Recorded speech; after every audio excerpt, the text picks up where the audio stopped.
여러분들에게 듣고 믿고 행하는 믿음이 되자라는 제목으로 이 시간 말씀을 증거하려고 합니다. 뭐라고요?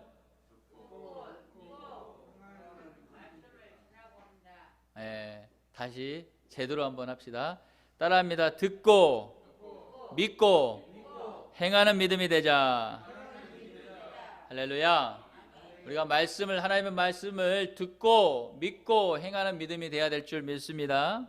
오늘 말씀을 준비하면서 이 제목 말고 좀 더 다른 제목으로 하면 어쩔까 이런 마음에서도 또 제가 이제 그런 마음이 있었는데, 그것은 뭐냐면은 무엇이 더 소중하냐, 무엇이 더 소중하냐라는 제목도 함께 하고 싶었습니다. 그것은 하나님의 말씀보다 더 소중한 것이 없다는 걸 말씀드리는 것입니다. 할렐루야.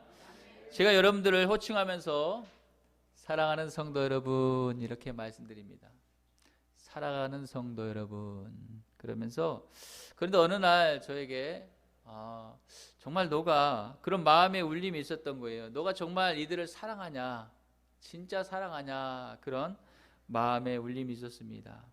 그래서 저는 그 울림에 반응을 안 할 수가 없었고, 그리고 저는 제가 하는 그 사랑이, 정말 사랑한다고 말하는 그 사랑합니다 성도님, 사랑하는 성도님 하는 이 사랑이 형식적이고 가식적이진 않는가, 이런 생각에 잠시 딜레마에 빠진 적도 있었습니다. 실은 그랬어요.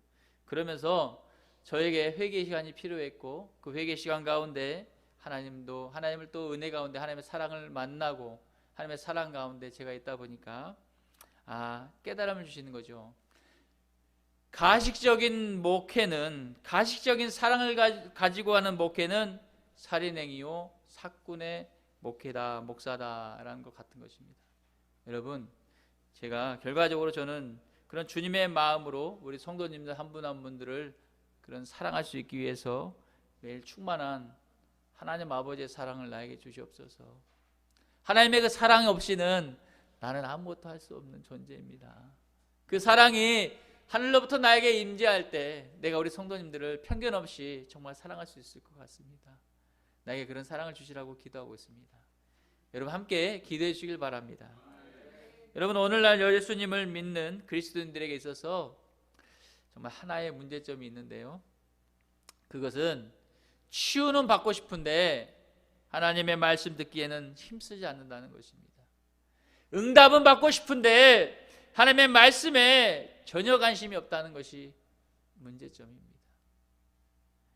왜 관심이 없을까요? 제가 그 부분을 생각해 볼 때 예수님의 사역을 제대로 이해하지 못해서 그런 문제점이 발생했다라고 볼 수 있을 것 같습니다. 여러분, 예수님의 사역은 무엇이었습니까? 어떤 사역이었습니까? 예수님의 사역은요, 병을 고쳐주시는 사역이기 전에 먼저 고쳐주기 전에 했던 것은 바로 고쳐주신 것이 아니고, 바로 예수님은 하늘의 복음, 예수님의 입을 통해서 나오는 복음을 먼저 가르쳐 주셨다는 것을 여러분 아셔야 됩니다. 그리고 가르쳐 주신 말씀을 듣게 하셨고, 그 들은 것을 믿게 하셨고, 믿은 것을 행동으로 보일 때 병이 치유된 걸 믿으시길 바랍니다. 그래서 성경 곳곳에서는 병자들이 이렇게 말하지요. 다윗의 자손 예수여 나를 불쌍히 여겨주소서라고 고백하는 것은 뭐가 있었을까요? 예수님을 내가 지금 만나지 못했지만은 예수님이 벌써 가나안 혼인잔치에서 물을 포도주로 바꾼 사건을 나는 들었습니다. 나는 그걸 믿습니다. 나는 그 믿음을 행함으로 당신에게 지금 표합니다. 다윗의 자손 예수여 나를 불쌍히 여겨달라고 고백하는 행함이 있었다는 것입니다. 여러분, 이게 중요한 것입니다. 우리가 하나님의 주시는 응답을 받기 위해서는 여러분 말씀을 먼저 듣고요, 그 들은 것을 믿으시고 그 믿은 것을 행함으로 고백하시길 바랍니다. 그렇다면 우리가 기도의 응답을 바라고요, 치유를 바란다면은 무엇을 해야 하겠습니까? 말씀을 바로 경청하기 위해서 힘쓰고 들은 말씀을 마음에 새기시기 바랍니다. 그리고 새긴 말씀을 믿는다고, 내가 오늘 주신 말씀을 내가 믿습니다라고 입술로 고백해야 우리와 함께 계신, 늘 우리가 보이지 않지만 지금 이곳에도 성령님이 늘 하나님이 함께 하시고 그 하나님이 우리의 중심을 보시고 이 시간 우리를 만져주시고 고쳐주시고 치유하여 주실 걸 믿으시길 바랍니다. 로마서 10장 17절 이렇게 말씀하고 계십니다. 사람이 마음으로 믿어 의에 이르고 입으로 시인하여 구원에 이르느니라. 할렐루야. 야고보서 2장 17절에는요 이렇게 또 말씀하세요. 행함이 없는 믿음은 그 자체가 죽은 것이다. 이렇게 말씀하고 계십니다. 여러분, 믿음은 행함이 있습니까? 여러분들의 믿음 안에는 행함이 있냐라고 여쭈고 있습니다. 여러분, 우리는요 모두 하나님의 말씀을 잘 듣고 또 하나님의 말씀을 믿고 또 믿은 것을 입술로 시인하여서 행함으로 응답하는 저와 여러분 되시길 축원드리겠습니다. 여러분, 그런데 행함 있는 믿음도 중요하지만 더 중요한 것이 하나 있습니다. 행함도 중요하지만 더 중요한 것이 있어요. 그것은 뭐냐? 그것을 올바로 알고 행함으로 나아가야 한다는 것입니다. 올바로 알아야 된다는 것이죠. 믿음에 대해서, 말씀에 대해서 제대로 알아야 된다는 걸 말씀드리는 것입니다. 저는요 초등학교 6학년 때쯤부터 해서 고등학교 3학년 때까지 이렇게 학생회장도 하면서 나름 열심히 신앙생활을 했던 것 같습니다. 그 열심을 지금에 와서 돌이켜 생각해 보니까 교회 밥이 그렇게 맛있는 거예요. 밥을 내주면 밥통의 반을 제가 다 먹어버려요. 그 정도로 밥을 먹고 사모함이 있다 보니까 살은 찌지만 그것이 키로 같고 또 어느 정도 사모했냐면은 집에 가기 싫을 정도였습니다. 그냥 집에 가기 싫어서 교회에 그냥 계속 살고 싶었던 거예요. 교회 형하고 누나들하고 함께 하나님 찬양하고 있었던 그 시간이 얼마나 저에게 지금에 와서 보니까 소중한가 추억으로 한켠에 또 그렇게 기억이 되어 있습니다.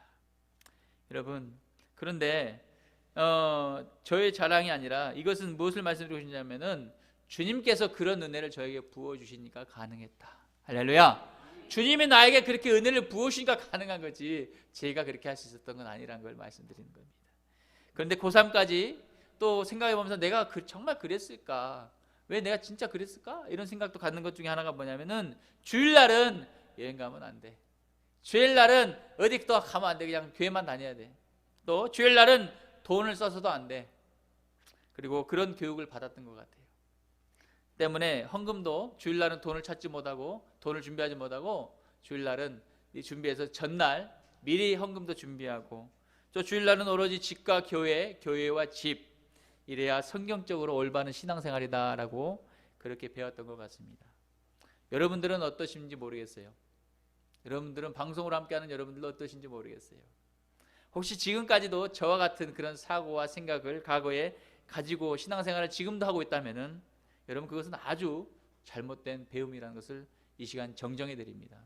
그것은 아주 잘못된 배움이온 것이에요. 여러분, 하나님께서는요 우리가 자유하길 원하신 걸 믿으시길 바랍니다. 하나님께서는 우리가 율법에 매이지 않고 자유하며 매우 행복하길 원하신다는 것을 여러분 아시길 바랍니다. 우리 하나님은 그런 분이세요. 아주 좋으신 분이세요. 그 하나님 우리가 잘 되길 바라고 건강하길 바라고 아프는 게 하나님 뜻일까요? 아니요. 성경에 기록하기를 너의 죄가 그 병을 만들었다고 성경에 기록되어 있어요. 하나님은 우리가 아픈 것이 뜻이 아니라니까요. 하나님 뜻이. 하나님은 우리가 잘 되길 바라고 건강을 바라고 행복하길 바라는 걸 믿으시길 바랍니다. 여러분, 우리는요 율법 중심의 신앙생활을 그러므로 해서는 안 되는 거예요. 우리는 오로지 말씀 중심의 신앙생활을 하시길 바랍니다. 할렐루야. 뭐라고요? 한번 따라합시다. 말씀 중심의 신앙생활을 하자. 예, 제가 딱 설교하다가 보면서 눈이 잠깐 커튼이 내려진 것 같으면 이렇게 시킵니다. 그렇게 감지하시면 돼요. 설교 시간에 여러분 부탁드려요. 일주일에 한 번 드리는 예배가 얼마나 중요한지를 아셔야 돼요. 그럼 이 시간에 내가 잠을 깨기 위해서라도 부끄럽습니다. 제 자랑이 아니라 저 자랑하고 싶지 않지만은 말씀드렸잖아요. 혀를 깨물었다니까요. 입술을 깨물었다니까요. 손도 꼬집어보고 아내도 가장 민감한 데 꼬집으면서 잠을 참으려고 잠을 이길 장사가 없잖아요. 양쪽 허벅지에서 손을 꼬집어보기까지 하면서 어떻게 해서든 설교를 들으려고 싸움을 몰부리치게 했던 몸부림치며 했던 그런 기억이 있습니다. 잠 오면은 일어나셔서 뒤에 차도 드시고 편하게 하셔요. 괜찮습니다. 우리가 중요한 것은 일주일에 한 번 드리는 이 한 번의 예배가 여러분 인생의 열쇠가 된다는 걸 믿으시길 바랍니다. 아멘. 여러분, 그런데 아까 제가 뭐라 그랬어요? 율법 중심이 아닌 말씀 중심의 신앙생활을 해야 된다고 말씀드렸잖아요. 그런데 이렇게 율법 중심의 신앙생활을 하면 어떤 결과물을 만드냐? 있다라는 것입니다. 그것은요, 오히려 가족 간에 주님은 사랑하라 했는데 사랑으로 뚫뚫 뭉치지 못하고요, 정말 그렇게까지 믿어야 해 하면서 이렇게 분쟁이 일어날 수도 있고 대화의 벽이 막히고 그리고 화목하지 못하게 만들어서 심지어 가정 파탄까지 나는 경우가 바로 사단의 전략이라는 걸 여러분 아셔야 돼요. 하나님은 가정이 행복하길 원합니다. 그런데 사단은 가정을 깨기 원해요. 하나님과 반대가 사단이에요. 마귀예요. 아픈 것도 마귀고 아프게 하는 것도 마귀고, 하나님은 건강을 원한다니까요. 여러분, 하나님은 마귀가 하나님에게 욥을 시험하길 원해서 가잖아요. 하나님은 욥이 건강하고 행복하고 즐겁게 하나님 찬양한 걸 감사하고 좋아했었어요. 그런데 마귀가 그걸 못 보고 제가 하나님이 복을 주니까, 물질을 주니까 그래서 제가 하나님을 찬양하는 듯한 모습 보이는 거 아니냐. 아니다. 네가 그럼 시험해봐라. 하나님이 허락치 않으면은 마귀가 시험할 수 없다는 걸 아셔야 돼요. 그런데 우리가 죄를 지으면은 그 죄를 통해서 마귀가 우리를 시험의 대상으로 끌어간다는 걸 여러분 아시길 바랍니다. 그러므로 우리는 가정의 행복을 지키기 위해서 힘써야 될 것입니다. 우리가 건강도 주신 몸도 건강하기 위해서 하나님의 일을 위해서 쓰임받기 원합니다라고 고백해야 될 줄 믿습니다. 오늘 주신 본문의 말씀 안에 보니까 이렇게 말씀 중심의 신앙이 아니라 율법 중심의 신앙생활, 잘못된 교육을 기록하고 있고, 교육뿐만 아니라 한 영혼을 예수님께서 소중히 여기시는 마음으로 율법과 맞서 싸우는, 승리하는 모습을 기록하고 있는 것이 오늘 본문의 내용이고 핵심입니다. 사랑하는 여러분, 오늘 예수님께서 본문의 말씀 보니까 안식일에 한 회당에 가셔서 가르치는 일을 하셨다라고 기록하고 있습니다. 우리 다 같이 1절 말씀을 한번 읽어보겠습니다. 1절입니다. 시작.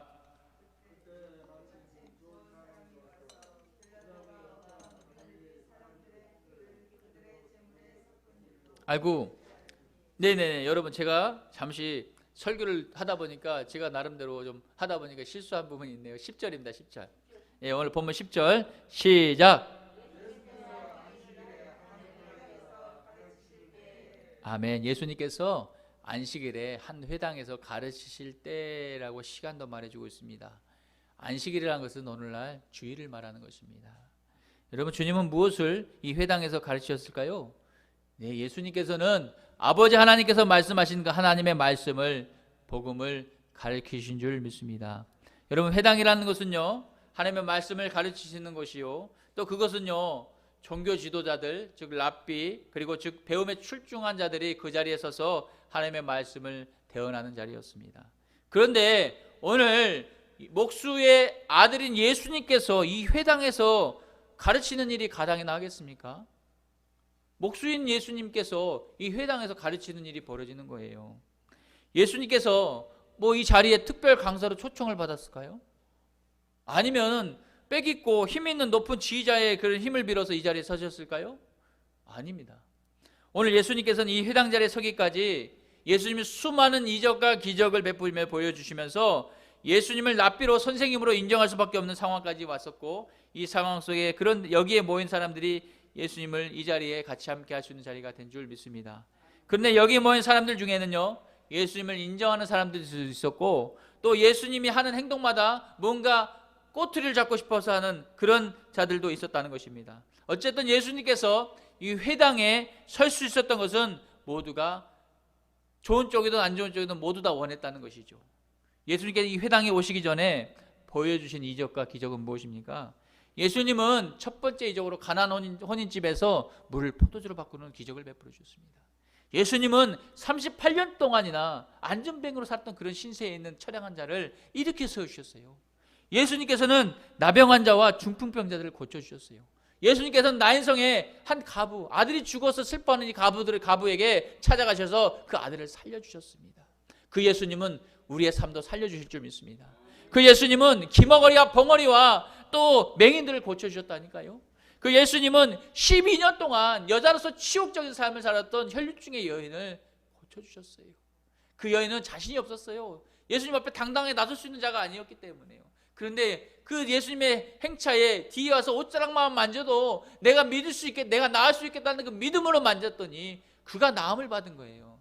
그가 예수님을 언제 만났습니까? 그가 예수님을 만난 적이 없다니까요. 그가 예수님을 만난 것은 소문으로 만났어요. 아, 예수님이 이런 분이래. 그 예수님을 만났어요. 그리고 그 예수님을 소문으로 듣고 그 예수님을 믿어버린 거예요. 그 예수님을 내가 찾아가서 예수님의 옷자락만 만지면은 내가 나음을 얻겠다는 믿음 가지고 죽을 수도 있는데 찾아가서 만난 거라니까요. 그걸 만진 거라니까요. 그리고 나음을 입은 줄 믿습니다. 우리가 우리의 이런 믿음 가지고 예수님을 만진다면은, 예수님의 옷자락만 나에게 만질 수 있는 은혜를 주신다면 내가 나음을 입을 줄 믿습니다. 내가 그런 고백으로 행함했을 때 우리가 치유될 줄 믿습니다. 예수님은 제자들에게 벌벌벌 떨고 그렇게 풍랑 속에서 배가 흔들려 배가 침몰될 그 위기 속에서 예수님은 제자들을 위해서 예수님은 기꺼이 물 위를 걸어오셨습니다. 나는 하나님의 아들이라는 것을, 나는 신이라는 것을 증명해 보이신 것이죠. 또한 수많은 군중들이요 예수님을 몇 박 며칠 쫓아다니면서 얼마나 허기가 졌겠습니까? 말씀을 듣고 싶고 그 기적인 이적이 나에게도 나타나고 싶은데 얼마나 허기 졌겠어요. 우리 예수님께서 그걸 아시고 예수님은 그 수많은 군중들을 50명, 100명 이렇게 모여 앉혀놓고, 그리고 보리떡 5개와 물고기 2마리를 가지고 5,000명을 먹이고 남는 이적이 성경에 기록되어 있습니다. 여러분, 5,000명은, 당시 5,000명은요 장정의 어른의 수만 센 거예요. 어린아이 1명과 아내들까지, 여인들까지 세면은 적어도 15,000명을 먹이고도 12강주가 남은 이적을 베푸신 게 바로 예수님의 권세인 줄 믿으시길 바랍니다. 여러분, 그리고 오늘 그 예수님께서 오늘 이 자리에 우리에게 오신 거라고 믿으시길 바랍니다. 오늘 그 예수님께서 말씀으로 우리를 만나주기 위해서 이 회당에 서신 걸 믿으시길 바랍니다. 오늘 이 자리에, 오늘 본문에 등장하는 그런 힘든 여인도 있을 거고, 아픈 분도 계시고, 어디다 말도 못하는 한탄하는 그런 분도 계실 거고, 그런 분이 여기 계시잖아요. 오늘 주님이 이 자리에서 말씀으로 임재하고 오신 거라니까요. 나는 과거에 이런 사람이었어, 나는 이런 능력자였어, 나는 이런 자를 고쳤어, 나도 너를 충분히 고칠 수 있어, 믿기만 해 라고 말하는 걸 믿으시기 바랍니다.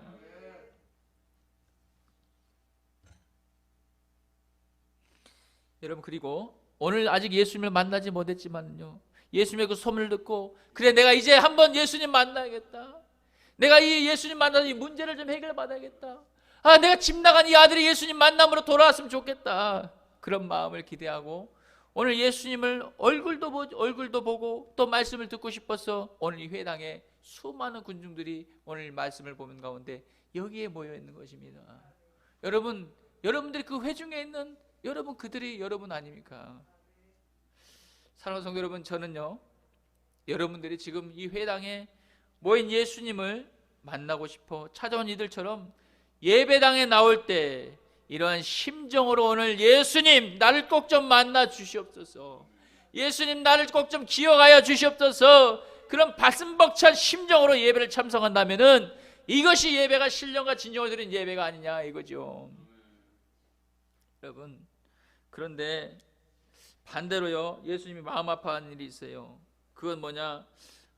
벌써 주일이야, 아이고 일어나기 싫은데 좀 더 자야 되는데, 짜증내면서요 맡은 것은 있으니까 안 갈 수는 없고 가야 되는데, 어떤 분들은 예배 설교가 끝날 때쯤 되고 그때 들어오신 분도 있어요. 그래요.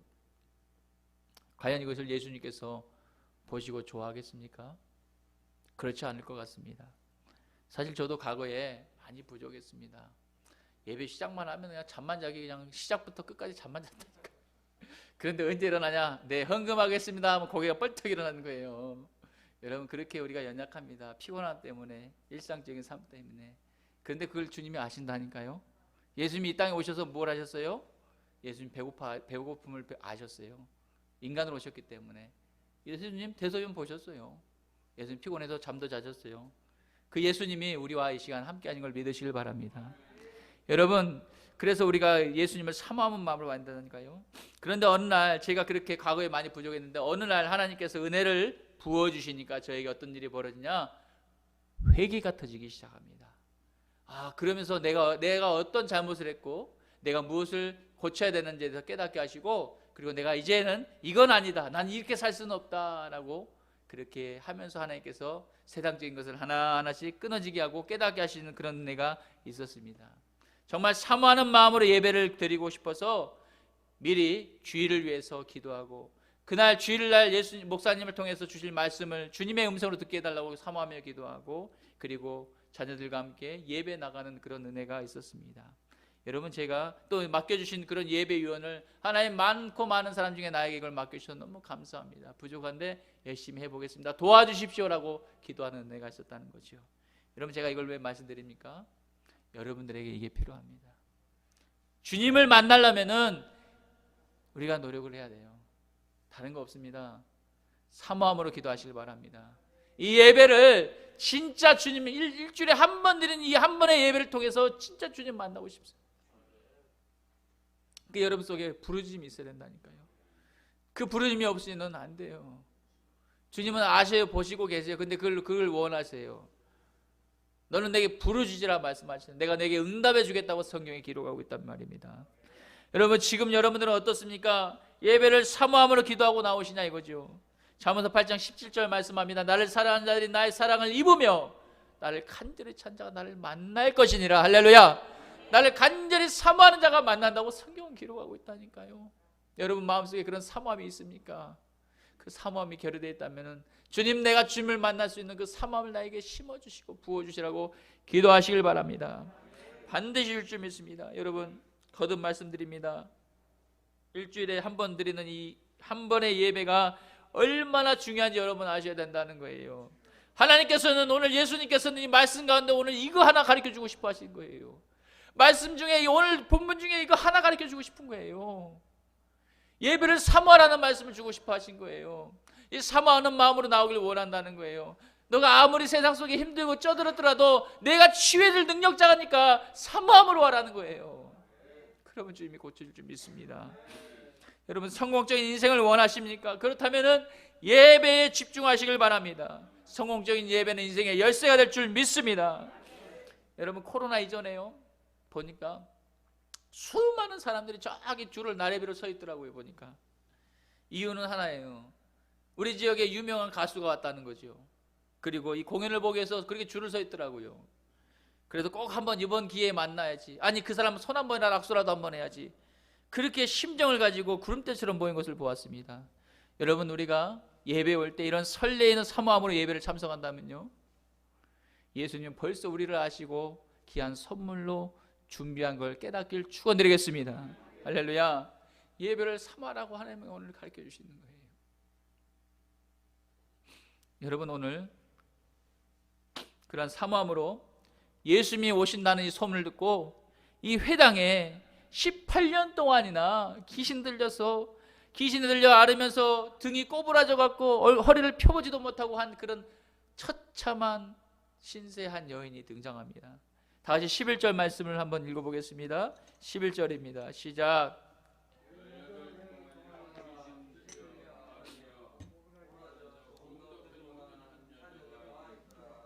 아멘.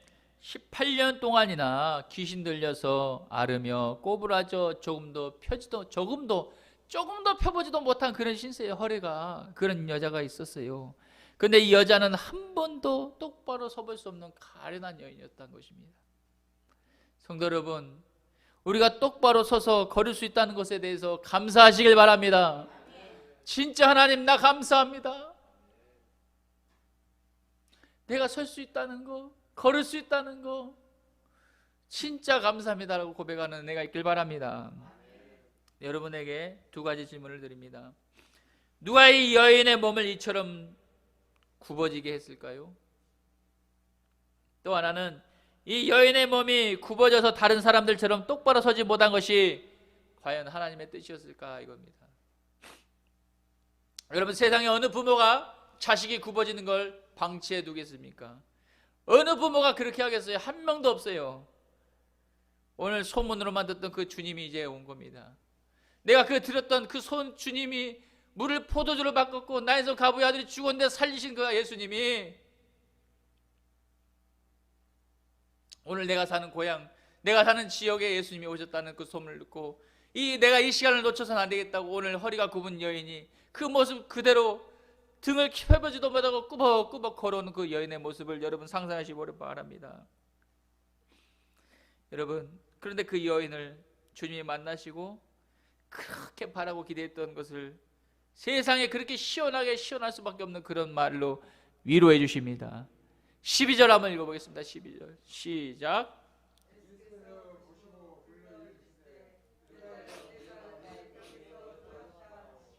아멘. 아주 그렇게 기대했던, 고대했던, 사모했던 그 응답을 받아 들어버린 거예요.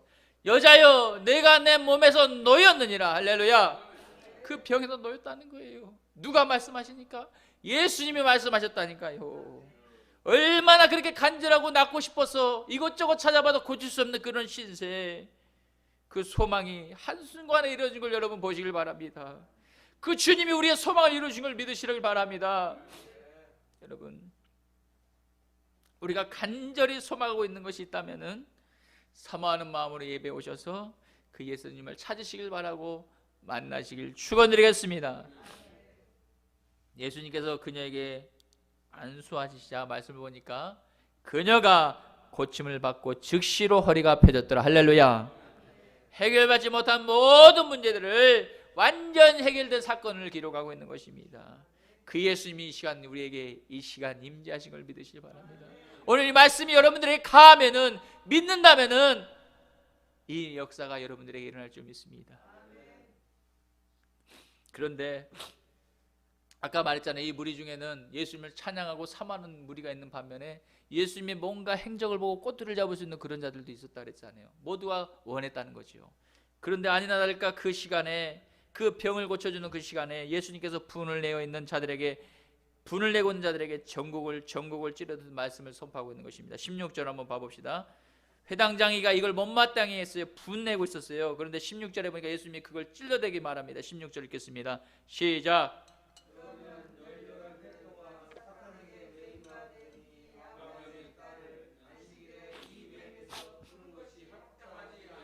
아멘. 18년 동안 사단에게 배워서 저렇게 처참하게 사는 여인이 있는데 네 같으면 가만두겠냐 이 말이에요. 야, 너희 집안의 소는 배가 아파서 주일날 아무것도 하면 안 되는데 염을 먹이러 가고 물 먹이러 가고, 그거는 뭐냐?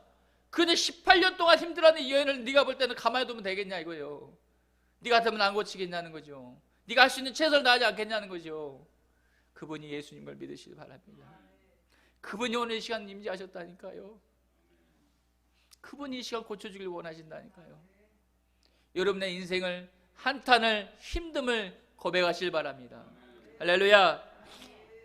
성도 여러분, 16절 말씀을 자세히 보니까 예수님은 16절 봅시다. 그러면 18년 동안 사단에게 매인받은, 말씀을 자세히 보니까 예수님이 이 병에 누구로 인해서 왔는지에 대해서 기록하고 있는 것입니다. 답을 내주고 있어요. 이 병은 이 여인에게 18년 동안 이렇게 만든 장본이 누구냐? 바로 하나님이 아니고 사단이 그랬다라고 성경은 기록하고 있습니다. 사단이 이 여자를 18년 동안 꽁꽁 메어놓고 저렇게 처참한 인생을 살게 만들었다라고 기록하고 있습니다. 특별히 예수님은요, 안식일 즉 주일날에 많은 어렵고 힘든 가부와 가난하고 소외된 고아와 약자들을 살피시고 기적과 이적을 내시고 모든 병을 고치신 분이 예수님이십니다. 예수님은 세상의 주인인 걸 믿으시길 바랍니다. 예수님은 못할 일이 없으신 분이시다니까요. 그러면 그 예수님 앞에 뭘 고백 못하겠습니까? 근데 우리는 거기다 고백 안 하고 사람한테 가서 하려고 많이 의존하지 않습니까?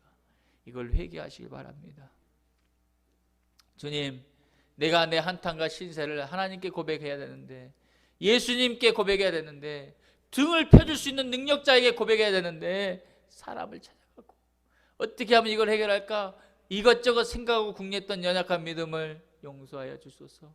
내가 이제 주님만을 바라보고 능히 하실 수 있는 예수님을 의지하고 내가 이 말씀을 믿고 내가 따르고 행할 테니까 나에게 역사 일어나려고 기도하시길 바랍니다.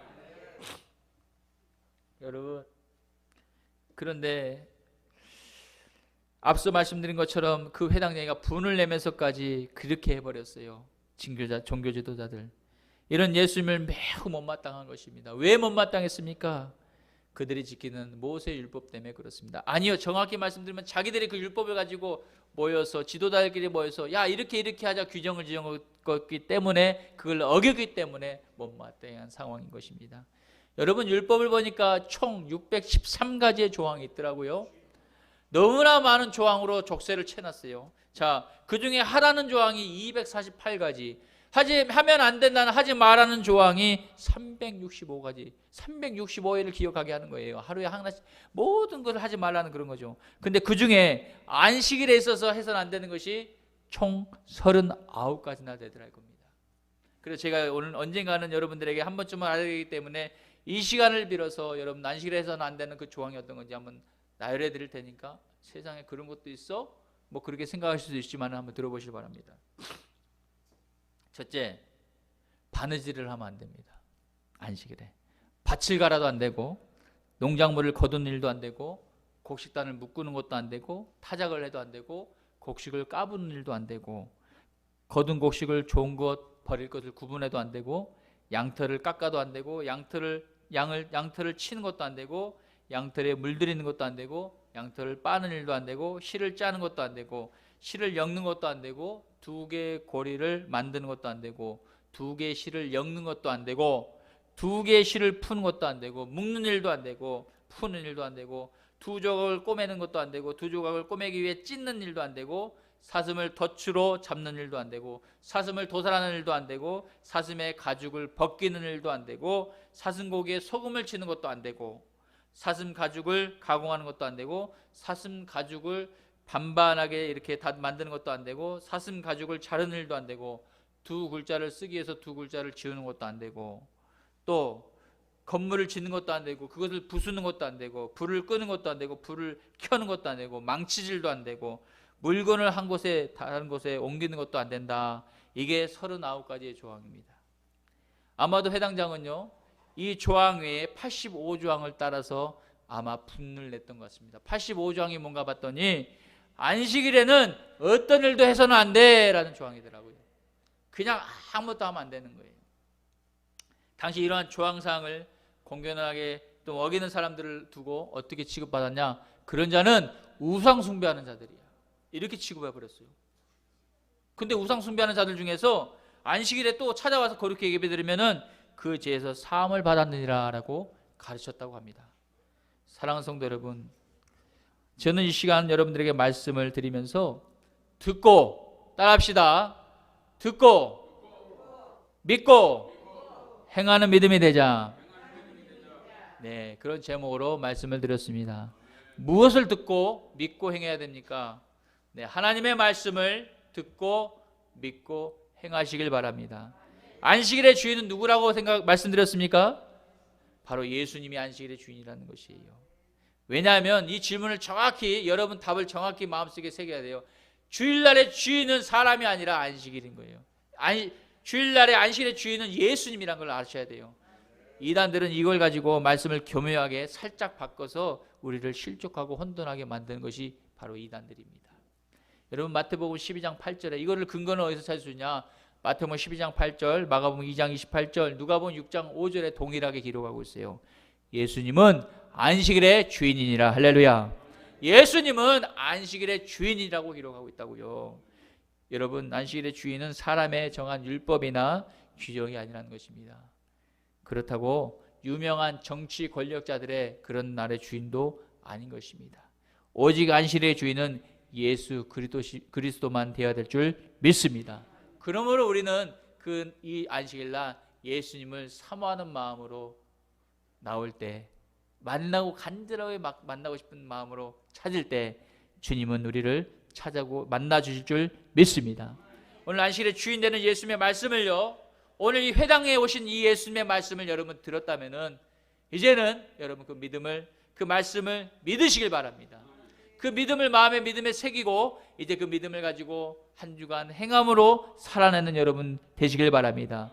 그럴 때 축복의 열매, 기적의 열매, 여러분이 소망하는 모든 열매가 이룰 줄 믿습니다. 그렇게 되기를 주 예수 이름으로 간절히 축원드립니다. 고마우신 하나님 아버지 감사합니다. 듣고 믿고 행함이 있는 믿음이 되자라는 말씀으로 이 시간 증거하였습니다. 하나님만 영광 받으시옵소서. 부족한 입술 써주신 거 감사합니다. 이 회당에 주님 찾아와 주신 거 감사하고 모든 영광을로 받아 주시옵소서. 예수님의 이름으로 감사하며 기도드렸습니다. 아멘. 여러분 이 시간 우리가 오늘 주신 말씀을 붙잡고 하나님 내가 말씀을 듣고 믿고 행하는 믿음 되길 원합니다.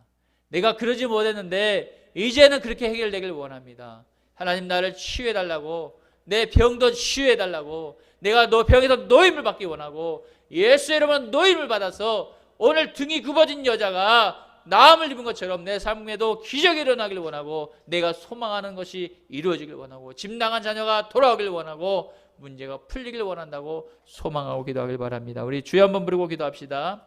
주여. 주가 일하시네, 주가 일하시네. 주께 아끼지 않는 자에게 주가 일하시네, 주가 일하시네. 신뢰하